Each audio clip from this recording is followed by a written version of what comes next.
আজকের রেসিপি কাঁচা তেঁতুল দিয়ে বড়ার চাটনি। তো এখানে মা ছোলার ডাল ভিজিয়ে রেখে সেটা পেস্ট করে নিয়েছে। এবার মা এটা দিয়ে বড়া ভাজবে।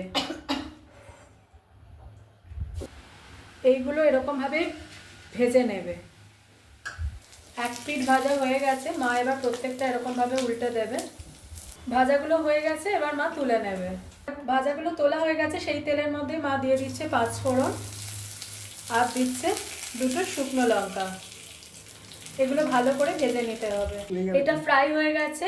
এর দেখুন এখানে কাঁচা তেঁতুল রয়েছে, যেটা মেন ইনগ্রিডিয়েন্টস। এই তেঁতুলটাকে আর মা এই যে সেদ্ধ করে রেখে দিয়েছে, এবার মা এর মধ্যে দিয়ে দেবে।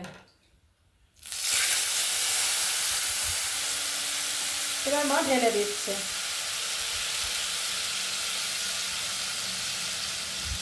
এরপরে মা এর মধ্যে অ্যাড করবে একে একে নুন পরিমাণ মতো, আর দেবে হলুদ।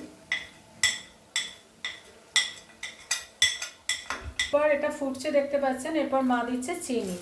আচ্ছা, চিনিটা যে যার টেস্ট অনুযায়ী, মানে যে যতটা মিষ্টি খাবেন বা যদি বেশি টক খেতে চান তাহলে চিনির পরিমাণটা কমিয়ে দেবেন।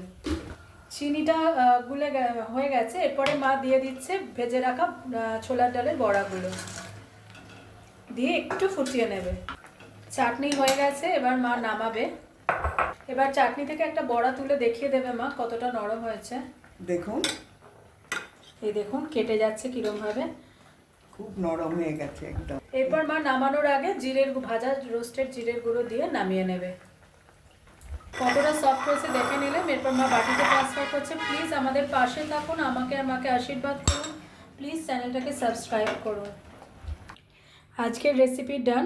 কাঁচা তেঁতুল দিয়ে ছোলার ডালের বড়া দিয়ে তেঁতুলের চাটনি।